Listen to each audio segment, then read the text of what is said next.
Osei Tutu mi mo di nwa wisio. Osei Tutu mi mo di nwa wisio. Wan ne benya sekantin chrebu achida nkwa ne se wampim sika boba no. Wan ne benya sekantin chrebu achida nkwa ne se wampim sika boba no. Obinya se bia nko baby. Obinya se bia nko baby. Gagwa bakana ne flamp no damli fa wisi. Gagwa bakana ne flampo damli fa wisi. Mi mo jabindo da ko yadungen. Mi mo jabindo da ko yadungen. Yadon ne dia kubo jejo ta touch mo champion fungen. Yadon na ne dia kubo jejo ta touch mo champion fungen. Oto sika sama ne jeja kungen. Oto sika sama ne jeja kungen. Eja ku ebo abankrojo mfrewo. Eja ku ebo abankrojo mfrewo. Na flewe flamp no damli fa o. Na flewe flampo damli fa o. O pokwali modi nwa wisio. O pokwali modi nwa wisio.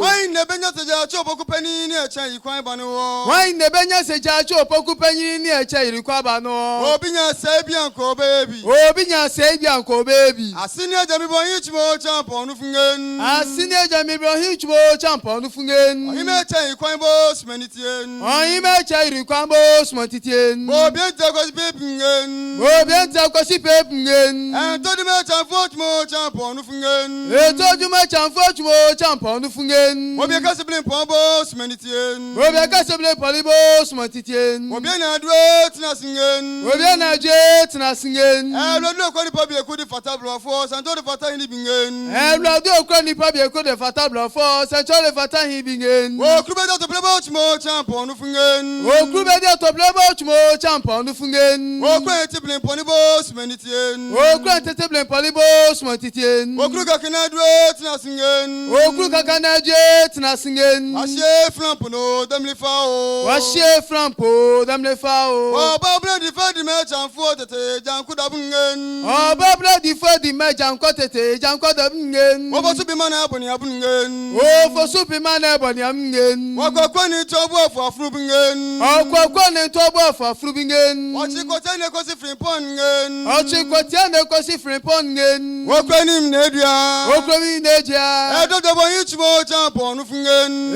Dodo bi wan yichmo champion no fungen. O gabi sai na jaja kungen. O gabi sai na jaja kungen. Plan chipani sibo si akwamu akwamu mpofo no smaniti awisia. Plan chipani sibo si akwamu akwamu mpofo na no smaniti awisia. Because to much more champion no fungen. O ko dia kresi seble to ni much more champion no fungen. O family kese ina no smaniti. O family kese ina no smaniti. O gabi kese na no smaniti awisia. O gabi kresi na no smaniti awisia. Asia sokwa. Asia sokwa. Osei Tutu tie sa dum le frewe. Osei Tutu tie sa dum le frewe. On kasa chebo mofo. On kasa chebo mofo. O pata ku chire ku aje ku abonebo.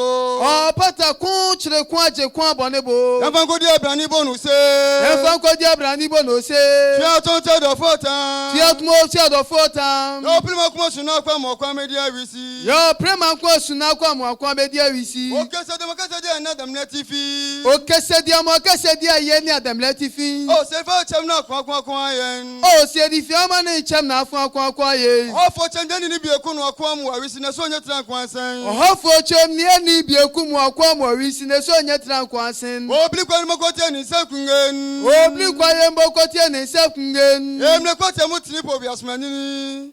Pobiasmani so ti so mo chem so. Emi ekwa chem tripo bi asmani. Pobiasmani so ti so mo chem so. Akwa de chem akoi. Kwa de chem ba mpata so bi akro no. Pata to jefu bempem to ti so mo chem so. Kwa de chem akoi. Kwa de chem ba mpata chu mi su bi akro no. Pata chu mo ti afru bempem so ti so mo chem so. So ko ni jenfia me ya blofo ni jenfia me ya bie mo fle won ya David to mo nya baflako. Atu jefu bempem to ti so mo chem so. So ko ni jenfia me ya blofo ni jenfia me ya bie mo fle won ya David to mo nya baflako. Du jefu bempem so ti so mo chem so. Yo se kuto dan kuto blen kuto kwa ya ti duro. Ya che mo tene bu afo ngoma. Anti che bempem to ti so mo chem so. Yo sin kuto dan kuto blen kuto kwa dan si ya chimedro. Ya che mo tene bu afo ngoma. Antu che bempem so ti so mo chem so. Wa saji fogu nyagwa singen. Wa saji fogu nyagwa singen. Wo krosa tina duro tina singen. Wo krosa tina duro tina singen.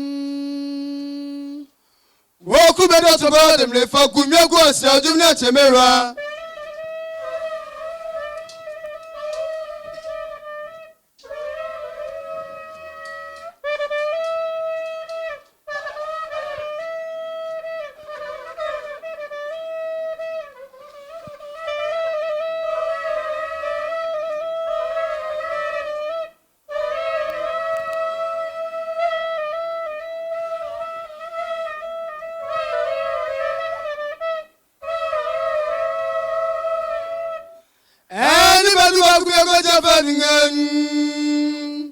Osei Tutu na Kenya tifli uchbo champion fungen.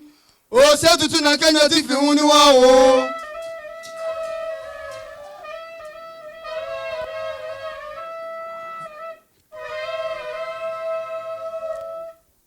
Tufa chami. Ne ukudei. Baby adide memla fungen. Amemla pro samla problem fungen. Amla mu flayo senya domno wao. Wasaji fogu nyagwasio krasat na dwe tinasingen. Wasaji fogu nyagwasio krasat na dwe tinasingen. Otoko ni tinasie krabia hile tinasingen. Otoko hine tinasie krabia hile tinasingen. Mema krabia iri fiamani kotokungen. Mema krabia iri fiamani kotokungen. Asante chantrot mo champon fungen. Asante chantrot mo champon fungen. Asante sebo semeni. Asante sebo smotitien. Robia santina dwe tinasingen. Robia santina je tinasingen. Osei twie mi modi nwa wisio. Osei twie mi modi nwa wisio. Wan ne benya sajuso supani ni akwaba kuma sika poba no. Wan ne benya sajuso supani ni akwaba kuma sika poba no. Obinya sebi anko baby. Obinya sebi anko baby. Ameno tedi fie ba dem le fie tinasingen. Ameno tedi fie ba dem le fie tinasingen. Sewani tofu moje ngen. Sewani tofu moje ngen. Odofu da diot mo champon fungen. Odofu da diot mo champon fungen. Osio ni krowio smenitien. Osio ni krowio smenitien. Eja kwa jale na dia sadungen. Eja kwa jale na dia sadungen. Akusi biokum blood mo champon fungen. Akusi biokum blood mo champon fungen. Eja kwa free seye frampono dem le ferisi. Eja kwa free seye frampo dem le ferisi. Osei Tutu mi modi nwa wisio. Osei Tutu mi modi nwa wisio. Wan ne benya sekantin chebo achidan kwan se wan pim sika poba no. Wan ne benya sekantin chebo achidan kwan se wan pim sika poba no. Obinya sebi anko baby. Obinya sebi anko baby. Kago bakana ne flampo no dem le ferisi. Kago bakana ne flampo dem le ferisi. Mi mo jabindo da ko yadungen. Mi mo jabindo da ko yadungen. Yadon ne dia kubo jejo ta touch mo champon fungen. Yadon na ne dia kubo jejo ta touch mo champon fungen. Oto sika sama na jeja kungen. Oto sika sama na jeja kungen. Eja kwen bo ban krojun frewo. Eja kwen bo ban krojun frewo. Na frewe flampo no dem le fa o. Na frewe flampo dem le fa o. O pokwali modi nwa wisio. O pokwali modi nwa wisio. Wan ne benya seja chobo kupeni ni echa ikwan ba no. Wan ne benya seja chobo kupeni ni echa irikwa ba no. Obinya sebi anko baby. Obinya sebi anko baby. Asini aja mi bon yichmo champon fungen. Asini aja mi bon yichmo champon fungen. Oyime echa ikwan bo smenitien. Oyime echa irikwa bo smenitien. Obienta ko pepingen. Obienta ko pepingen. Entodi me chanfotmo champon fungen. Entodi me chanfotmo champon fungen. Obieka seblen pombo smenitien. Obieka seblen polibo smenitien. Obiena dwe tinasingen. Obiena je tinasingen. Lodlo ko ni pabi eku di fata blofo santo di fata hini bingen. Lodlo ko ni pabi eku di fata blofo santo di fata hini bingen. O klube da to plebo chmo champon fungen. O klube da to plebo chmo champon fungen. O kwen tiblen ponibo smenitien. O kwen tiblen polibo smenitien. O kluga kana dwe tinasingen. O kluga kana je tinasingen. Ashe flampo no dem le fa o. Ashe flampo dem le fa o. O ba ble di fa di me chamfo tete jankuda bungen. Oba bloody for the me janko tete janko da bungen. Obo supi mana aboni abungen. Oh for supi mana aboni amungen. Wakoko ni tobu afo afru bungen. Okoko ni tobu afo afru bungen. Ochikote ne kosi frimpon ngen. Ochikote ne kosi frimpon ngen. Okweni mnedia. Okweni nedia. Edodo bo yichmo champon fungen. Edodo bi won yichmo champon fungen. Wogabi sai na jaja kungen. Ojobi sai na jaja kungen. Plan chipani sibo si akwamu akwamu mpofo no speniti awisia. Plan chipani sibo si akwamu akwamu mpofo na no speniti awisia. Because to much more champon fungen. Okodia kresi seble to ni much more champon fungen. Oh family kresi ina no speniti.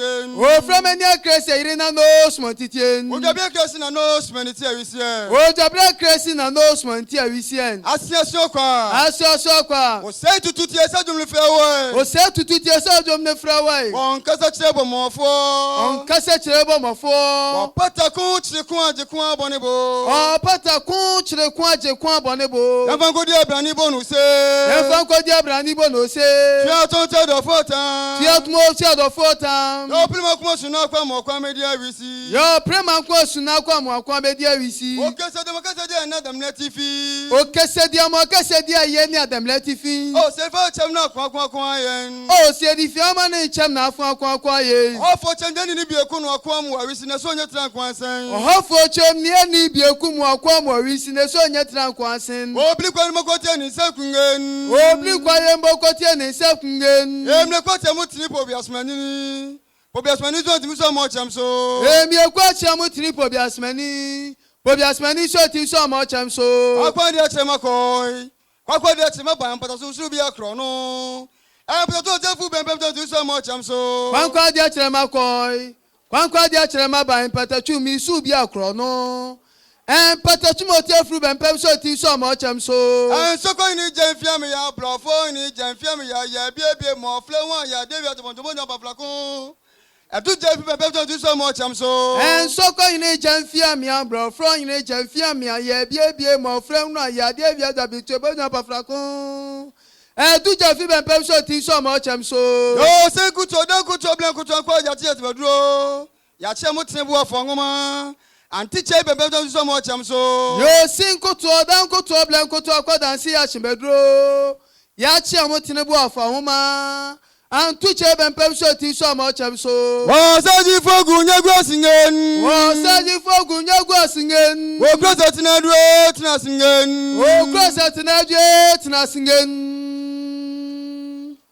Wo kubedo to ba dem le fogu nyagwa si ajum na chemera.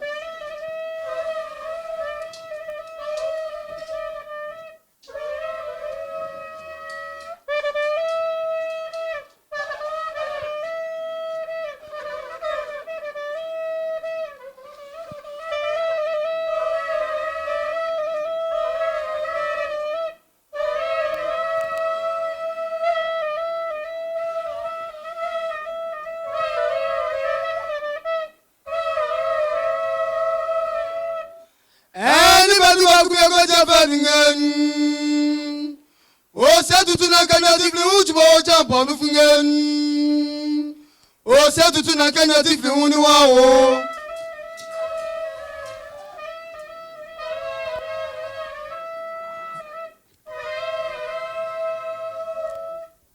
Tufacha. Baby adide memla fungen.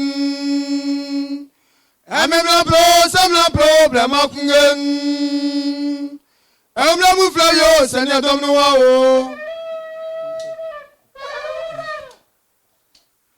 Wo saji fogu nyagwasio krasa tinadwe tinasingen. Wo saji fogu nyagwasio krasa tinadwe tinasingen. Otoko ni tinasie krabia hine tinasingen. Otoko hine tinasie krabia hine tinasingen. Me makrobia irifia mane kotokungen. Me makrobia irifia mane kotokungen. Asante chantrot mo champonu fungen. Asante chantrot mo champonu fungen. Asante sesebo sementien. Asante sesebo sementien. Robia santina dwe tinasingen. Robia santina dwe tinasingen. Osei chie mi modi nwa wisio. Osei chie mi modi nwa wisio. Why nebenya sajuso supanini akwaba Kumase kapobano wo. Why nebenya sajuso supanini akwaba Kumase kapobano. Obinya sebi anko baby. Obinya sebi anko baby. Ameno tedi fieba dem le fie tinasingen. Ameno tedi fieba dem le fie tinasingen.